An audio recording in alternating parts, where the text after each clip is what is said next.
बताइए कि हमारे भारत में आपका जो प्रोजेक्ट है वो ओवर पॉपुलेशन का है।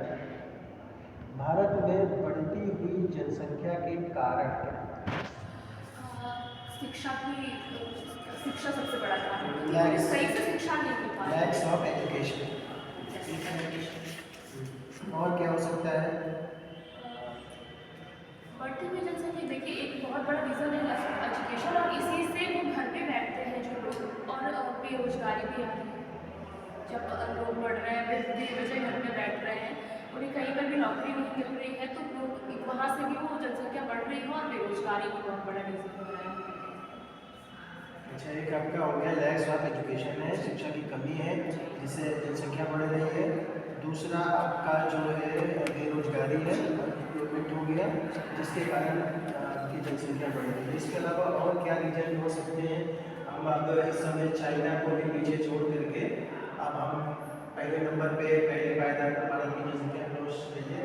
तो खासतौर से भारत के परिदृश्य में क्या केवल ये दो चीज़ें हैं, एजुकेशन और बेरोजगारी, इनकी वजह से शिक्षा जनसंख्या बढ़ रही है या और भी रीजन हो सर सकते और हैं? एक रीज़न और है, मैं देखिए आपको ठीक लगेगा कि नहीं, क्योंकि कुछ धर्म में ऐसा कहा जाता है ना कि हमारे जो जो जनसंख्या वृद्धि, मतलब हमें बच्चे करने हैं, ठीक है। जैसे मैं मुस्लिम के लिए इस चीज़ को रख सकती हूँ कि वो मुस्लिम्स में रहता है कि नहीं, हमें अपना परिवार बड़ा करना है, छोटा परिवार नहीं रह सकते, ठीक है। तो ये भी एक रीज़न है कि उनकी जो रूढ़िगत धारणाएं हैं जो वो त्यागने को तैयार नहीं है, वो भी एक रीज़न है।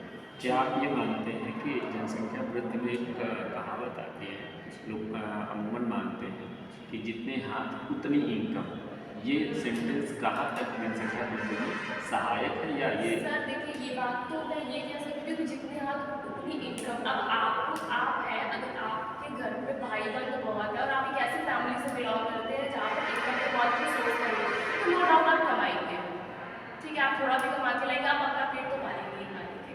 तो ठीक है, इनकम तो भी ठीक है, लेकिन आप वो भी तो देखिए कि आपको अपना और भी परिवार पालना है। अच्छा, जैसे कि आपने कहा लैक्स ऑफ एजुकेशन, अपने समाज में कई ऐसे हमने पढ़े लिखे परिवार देखे और ये पढ़े लिखे और उनके यहाँ बेरोजगारी भी नहीं है, फिर भी उनके यहाँ जो है बच्चों की संख्या ज़्यादा है।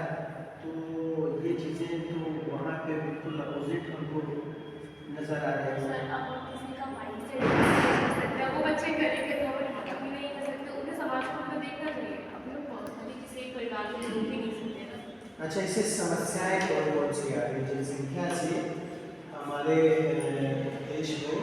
समस्याएं कौन कौन सी आ रही है? जनसंख्या ज़्यादा है तो समस्या क्या क्या आ रही है? सर सबसे ज़्यादा शिक्षा शिक्षा। शिक्षा नहीं करा पाते हैं।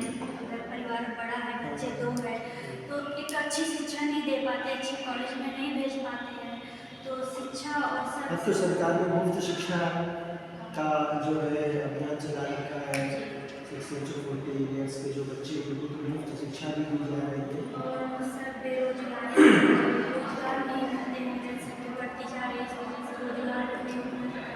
अच्छा, ये बताएं कि क्या जनसंख्या, बढ़ती हुई जनसंख्या हमारे विकास में बाधक या सहायक? सहायक है। बहुत अच्छा क्वेश्चन है सरकार कि जो बढ़ती हुई जनसंख्या है ये हमारे विकास में बाधक है या सहायक है? जैसे हम बात करते हैं कभी कभी ह्यूमन रिसोर्स की कि हमको अगर अपने देश को आगे ले जाना है, जैसे अभी हम बात करें चाइना की, चाइना में शुरुआत में जब उसकी जनसंख्या ज़्यादा थी तो उसने 1 फैमिली 1 चाइल्ड पॉलिसी लॉन्च की और उसने कहा कि एक परिवार में होगी एक बच्चा, 1 चाइल्ड 1 पॉलिसी। पिछले साल उसने 2023 में उसने देखा कि हमारे यहाँ ह्यूमन रिसोर्स कम है और फिर अभी उसने अपनी पॉलिसी को चेंज करके 1 फैमिली 2 चाइल्ड का पॉलिसी जो है वो उसने अडॉप्ट कर दिया है कि अब हमको प्रत्येक परिवार से 2 बच्चे चाहिए। तो अब आपने 2 बच्चे करने हैं, वरना आपको जो गवर्नमेंट स्कीम है वो उसका आपको बेनिफिट नहीं मिलेगा। जबकि इंडिया में जैसे इसका अपोजिट है, आपने 2 बच्चों पे ही मिलना है और 2 बच्चों के बाद नहीं मिलना है।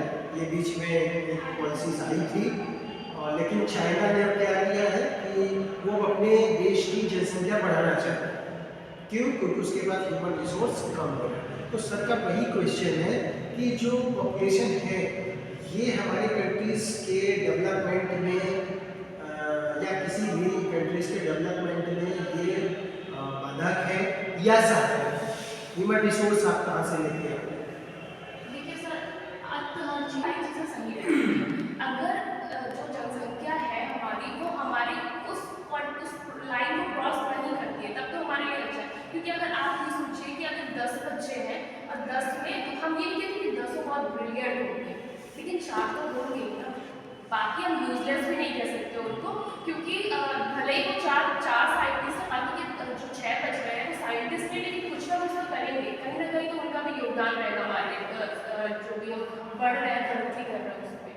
तो बहुत ज़्यादा तो गलत है, लेकिन हाँ अगर जनसंख्या है ठीक ठाक है तो वो फ़ायदा भी करेगी, हमेशा नुकसान ही नहीं। अच्छा, एक चीज़ और इसमें एक चीज़ मुझे याद है कि आपको आपसे पूछूं कि जैसे अमेरिका के इंडिया में या जो बहुत ही एजुकेटेड फैमिलीज है सर, तो वहाँ पे एक चीज़ आ गई है कि आपने टू चाइल्ड का पॉलिसी लोग अडॉप्ट कर रहे हैं, इसको बड़ा अच्छा मान रहे हैं कि हमारे एक बेटी हो गई, एक बेटा हो गया, सफिशियंट है, या हमारे 2 बेटी हो गई या 2 बेटे हो गए, सफिशियंट है।